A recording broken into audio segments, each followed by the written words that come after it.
अगर मैं कहूं कि जो कुछ तुमने अब तक माना वो सब झूठ था, अगर कुरान, बाइबल और भगवद गीता ये सब ग्रंथ नहीं बल्कि भ्रम है।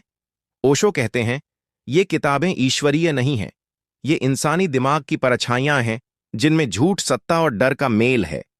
आज हम इस सबसे विवादित वाक्य के भीतर उतरेंगे और उस रहस्य को समझेंगे जो ओशो छोड़ गए थे। ओशो सिर्फ एक संत नहीं थे, वो क्रांति थे, वो चुप्पी में आग थे। वो बोले और सदियों की नींव हिल गई।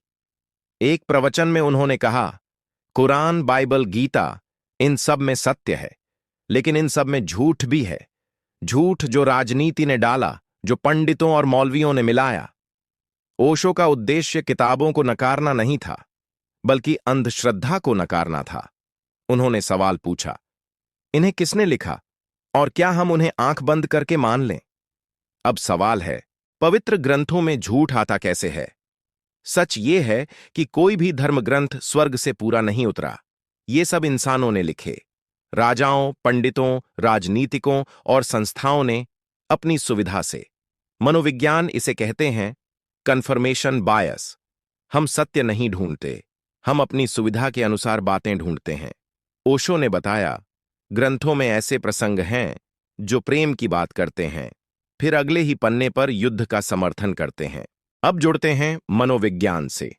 कार्ल युंग, विश्व प्रसिद्ध मनोविश्लेषक, कहते हैं धर्म ईश्वर के अनुभव के खिलाफ एक रक्षा तंत्र बन गया है। यानी धर्म हमें परमात्मा से जोड़ता नहीं, वो हमारे बीच दीवार बन जाता है। ओशो इसी बात को आगे बढ़ाते हैं।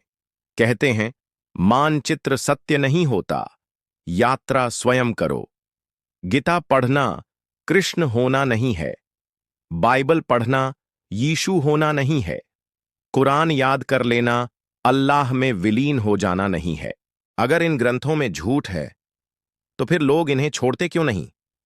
एक शब्द में उत्तर है डर। डर से बाहर आने के लिए साहस चाहिए, और ओशो वही साहस जगाना चाहते थे। उन्होंने धर्मों को सोने के पिंजरे कहा, बाहर से सुंदर, अंदर से बंधन। और हम उड़ सकते थे, लेकिन हमने पंख भूल दिए।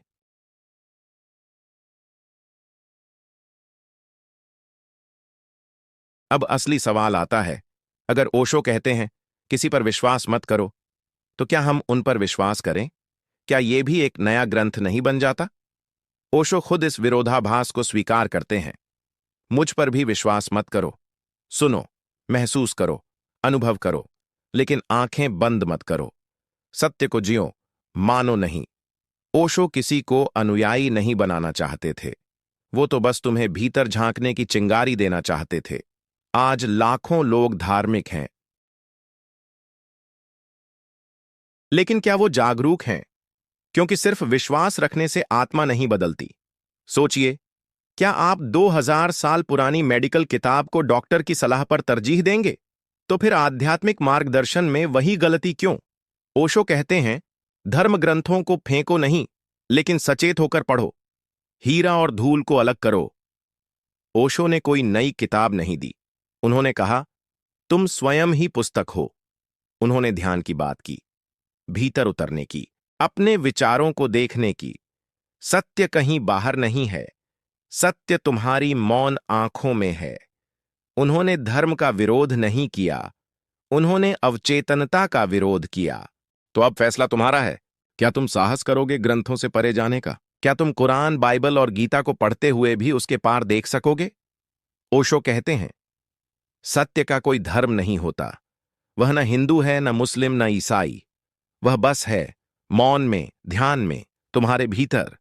धीरे सत्य किसी किताब में नहीं, सत्य तब आता है जब तुम्हारी आंखें किताबों से हटकर भीतर देखने लगती हैं। अगर ये बात तुम्हें छू गई हो तो चुप मत रहो, शेयर करो, कमेंट में लिखो तुम क्या सोचते हो। और हां, सब्सक्राइब जरूर करो। अवेकेंड ग्रिट, जहां दर्शन सांस लेता है और आत्मा जागती है।